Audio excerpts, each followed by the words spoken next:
Hi friends, এটা series আৰম্ভ কৰিছো আপোনালোকক এইটো সিৰিজত শিকাম ঘৰতে থাকি কোনো ইনভেষ্টমেন্ট নকৰাকৈ কেনেদৰে আপুনি অনলাইনৰ জৰিয়তে ইনকাম কৰিব পাৰিব। আগৰ ভিডিঅ'টোত মই দেখাইছো বা অলপ আপোনালোকক আইডিয়া দিছিলো যে ইনষ্টাগ্ৰামৰ জৰিয়তে আপুনি কেনেধৰণে ইনকাম কৰিব পাৰিব। আঠটা মই আইডিয়া আপোনালোকক দিছো আৰু এইটো ভিডিঅ'ত মই আপোনালোকক জনাব বিচাৰিম। এইটো ভিডিঅ'ত আমি ডিটেইলছকে আপোনালোকক ইনফৰমেশ্যন দিব চেষ্টা চলাম যে টি-শাৰ্ট প্ৰিন্টিং বিজনেছৰ জৰিয়তে আপুনি কেনেধৰণে ইনকাম কৰিব পাৰিব। টি-শাৰ্ট প্ৰিন্টিং বিজনেছ বুলি কোৱাৰ লগে লগে হয়তো আপুনি ভাবিছে টি-শাৰ্ট প্ৰিন্টিং মেচিন কিনিব লাগিব, নালাগে। মই আপোনাক কোনো মেচিন নিকিনাকৈ টি-শাৰ্ট প্ৰিন্টিং বিজনেছ আৰম্ভ কৰিব শিকাম। টি-শাৰ্ট প্ৰিন্টিং বিজনেছ যদি আপুনি আৰম্ভ কৰিব বিচাৰে তেতিয়া আপোনাক যদি কোনোবাই কয় যে টি-শাৰ্ট প্ৰিন্টিং বিজনেছ, তেতিয়া আপোনাৰ মনলৈ মেচিনৰ কথা আহে। এটা মেচিন কিনিলে টি-শাৰ্ট প্ৰিন্টিং 10,000 মান পৰে, তাৰপিছত আকৌ প্ৰিন্টাৰ এটা লাগে 8-10 হাজাৰ টকাৰ, মেটেৰিয়েলছ আপুনি টি-শাৰ্ট কিনি আনিব লাগিব, তাতো আপোনাৰ 10,000 মান টকা, 30,000, মানে সৰ্বমুঠ আপোনাৰ হাতত 50,000 টকা থাকিলেহে আপুনি টি-শাৰ্ট প্ৰিন্টিং বিজনেছটো আৰম্ভ কৰিব পাৰে। কিন্তু মই আপোনালোকক দেখাম এনেকুৱা ধৰণৰ এটা আইডিয়া য'ত আপুনি 50 পইচাও ইনভেষ্টমেন্ট কৰিব নালাগে। মাথো লাগিব আপোনাক অকমান সময় আৰু অলপমান এডিটিং নলেজ। এডিটিং মানে ইমানো বেছি নালাগে, আপুনি ডিজাইন ল'ব লাগে আৰু তাক আপলোড কৰিব লাগে। ইয়াকে কোৱা যায় প্ৰিন্ট অন ডিমাণ্ড। আপুনি যদি গুগলত সাৰ্চ কৰে T-shirt printing print on demand website in India, তেতিয়াহ'লে আপুনি বহুত ৱেবছাইট আপুনি দেখিবলৈ পাব। তাত কি হয়, মই আপোনাক প্ৰথমে তাৰ কৌশলটো মানে আপোনাক প্ৰথমে জনাই ল'ব বিচাৰিছো। মই আপোনাক স্ক্ৰীনত তাৰপিছত আপোনাক ভিডিঅ' দেখাম কোনো এটা ৱেবছাইটত সোমাই পেলাই কেনেধৰণে কি কৰিব লাগে। অ'কে, প্ৰথম তাত কি কৰিব লাগে, আপুনি ধুনীয়া ধুনীয়া প্ৰিন্ট মানে টি-শাৰ্ট প্ৰিন্টিঙৰ ডিজাইন আপুনি কালেক্ট কৰিব লাগে। আজিকালি AI যুগত আপুনি টি-শাৰ্ট প্ৰিন্টিঙৰ ডিজাইন বনাবলৈ বহুত সুবিধা, বহুত ধুনীয়াকৈ বনাব পাৰে। আপোনালোকে হয়তো ক'ৰবাত দেখিছে অসমীয়া কিছুমান যোজনা ফকৰা দি পেলাই কিছুমান মানুহে টি-শাৰ্ট ডিজাইন কৰি পেলাই মানে বনাই পেলাই বেছি আছে। সেই ডিজাইনবিলাক আপুনি আপলোড কৰিব লাগে টি-শাৰ্টত। টি-শাৰ্টটো ধুনীয়াকৈ বেক চাইডে লগাই নে ফ্ৰণ্ট চাইডে লগাই, কেনেধৰণে লগাই আপুনি ধুনীয়াকৈ ডিজাইনটো বনাব লাগে। বনোৱাৰ পাছত সেই ডিজাইনটোক শ্বেয়াৰ বাটন থাকে, মানে দেখাত আপোনাৰ কাষ্টমাৰে টি-শাৰ্টটোৰ একদম পুৰা দেখি থাকিব যে টি-শাৰ্টটো এনেধৰণে আহিব। যেতিয়া আপুনি ডিজাইন বনাই ল'ব, সেই তাৰ পাছত সেই ডিজাইনটোৰ আপুনি লিংক এটা পাই যায়। সেই লিংকটো আপুনি ছ'চিয়েল মিডিয়া, আপোনাৰ যদি বহুত অডিয়েঞ্চ থাকে তেতিয়া বহুত ভাল হয়, নহ'লে আপুনি অফলাইন কাম কৰিব লাগিব আপোনাৰ মিতিৰৰ বন্ধু বান্ধৱীৰ ওচৰত। আপোনাৰ তেওঁলোকে যিটো কোম্পানীৰ লগত প্ৰিন্ট অন ডিমাণ্ড কোম্পানীৰ লগত আপুনি কাম কৰিব, সেই কোম্পানীটোত এটা টি-শাৰ্টৰ দাম ফিক্সকৈ দিয়া থাকে, যে ধৰি লওক 200 টকা বা 300 টকা।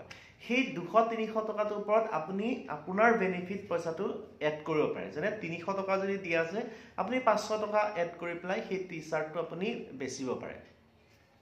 ছ'চিয়েল মিডিয়াৰ জৰিয়তে আপুনি যদি মানুহক সেই টি-শাৰ্টটো ধুনীয়াকৈ ডিজাইন কৰি পেলাই আপুনি শ্বেয়াৰ কৰে, মানুহে আপোনাক যদি অৰ্ডাৰ দিয়ে, সেই লিংকটোত ক্লিক কৰি পেলাই নিজেই যদি কিনেগৈ, তেতিয়াহ'লে সেই যিটো বেছি থকা পইচা সেইটো আপুনি পাই যাব।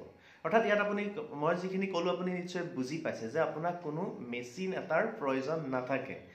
যদি মেচিন কিনি পেলাই আপুনি কৰে তেতিয়াতো বেলেগ কথা, তেতিয়া আপুনি ইনভেষ্টমেণ্ট বহুত বেছি কৰিব লাগিব, আপোনাৰ বহুত এটা কথালৈ আহি পৰে। কিন্তু মই আপোনাক শিকাব বিচাৰিছোঁ বিনা ইনভেষ্টমেণ্টত আপুনি কেনেধৰণে টি-শাৰ্ট প্ৰিন্টিং বিজনেছ আৰম্ভ কৰিব পাৰে। বলক মই আপোনাক এটা ৱেবছাইট দেখাওঁ য'ত আপুনি সেই ডিজাইন কৰি পেলাই আপুনি বেলেগক বেচিব পাৰিব। মই নিশ্চয় ষ্টাৰ্টিঙত যিখিনি কৈছোঁ আপুনি নিশ্চয় বুজিব পাৰিছে।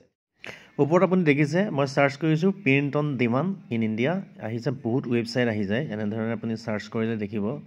একচুৱেলি মই কোনো এটা ৱেবছাইটক স্পনচৰ কৰা নাই যে আপোনাক মই প্ৰমোট কৰিব বিচৰা নাই, সেইকাৰণে যিকোনো এটা আপোনাক দেখাবৰ কাৰণেতো মই কৰিবই লাগিব।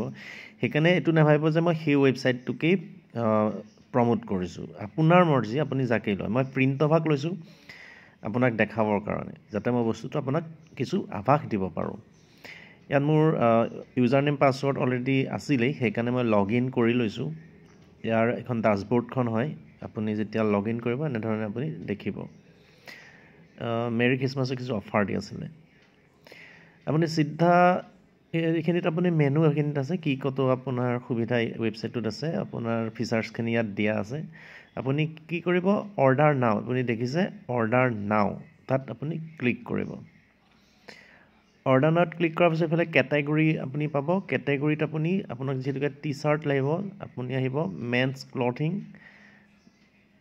আপুনি তাত ক্লিক কৰিলে ইয়াত প্ৰডাক্টছত আহিব আপোনাক কি লাগে টি চাৰ্ট আপোনাৰ প'ল' টি চাৰ্ট আছে আৰু বেলেগো আছে আপুনি মই জাষ্ট তাত লৈছোঁ প'ল' টি চাৰ্ট ইয়াত আপুনি কালাৰ চইচ কৰিব পাৰে তাৰপিছত চাইজ আছে চাইজ আপোনাক কেনেকুৱা ধৰণৰ চাইজৰ লাগে মই এটা চাইজ লৈ লৈছোঁ স্মল এছ চাইজ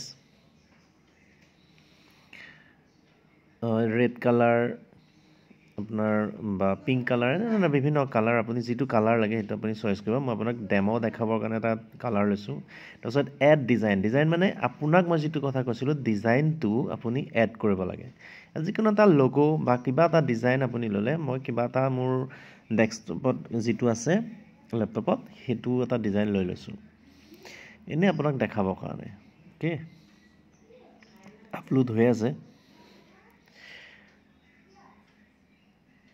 আপলোড হৈ গ'ল একচুৱেলি মোৰ বিভিন্ন ডিজাইন ইয়াত লগোৱা আছিলে ইয়াত দেখিছে বিভিন্ন ডিজাইন ইয়াত একচুৱেলি বিজেপিৰ লগতো ভাল লাগে কাৰণে লগতো মই ইয়াত এড কৰি থৈছিলোঁ একচুৱেলি পলিটিকেলি নল'ব লগাই চাইছিলোঁ মই কিন্তু মই কৰ্ণাৰত এইটো মোৰ এটা দিব্যজ্যোতি বুলি লগো এটা বনাইছিলোঁ সেইটো লগাই দিছোঁ আপোনাক মানে কেনেকৈ লগাব লাগে সেইটো মই আপোনাক দেখাইছোঁ মানে কৰ্ণাৰত লগাই দিছোঁ তাৰপিছত আপোনাৰ ইয়াত চাইজ টাইজ আদিবিলাক বিভিন্ন আপুনি চিলেক্ট কৰি ল'ব পাৰে এনেধৰণে চিলেক্ট কৰি আপুনি কি কৰিব প্ৰচেছ শ্বিপিং আপুনি দামটো দেখিলে 399 আছিলে অ'কে ইয়াত আপুনি ৰিটেইল প্ৰাইচ লগাব পাৰে আপোনাৰ নিজৰ মৰ্জি 600 আপুনি অলপ আগত দেখিছে দামটো বেলেগ আছিলে ইয়াত আপুনি যাক দিব তেওঁ নাম্বাৰ আপোনাৰ দি দিলে মানে যিজন আপোনাৰ কাষ্টমাৰ সেই কাষ্টমাৰৰ ইয়াত এড্ৰেছটো দি দিলে আৰু দিয়াৰ পাছত তেওঁলোকে সেইটো এড্ৰেছত পঠাই দিব আপোনাৰ তাত ক'বলগীয়া নাই আৰু তেওঁলোকে পঠাই দিব আৰু কেছ অন ডেলিভাৰী কৰে বা আপুনি প্ৰিপেইড পইচাও দিব এইটো 399 আছিলে মই 600 লগাই দিছোঁ মানে বাকীখিনি 201 টকা মোৰ বেনিফিট হ'ব যেতিয়া টি চাৰ্টটো মানে ডেলিভাৰী হৈ যাব অৰ্থাৎ এনেকৈ দিনটোত যদি আপুনি 10টা অৰ্ডাৰ আনিব পাৰে তেতিয়াহ'লে 200-300 টকাকৈ আপুনি 2000-3000 টকা বিনা আপোনাৰ ইনভেষ্টমেণ্টত আপুনি ইনকাম কৰিব পাৰে আৰামত ঘৰৰ পৰা ইমানখিনি আছিল ধন্যবাদ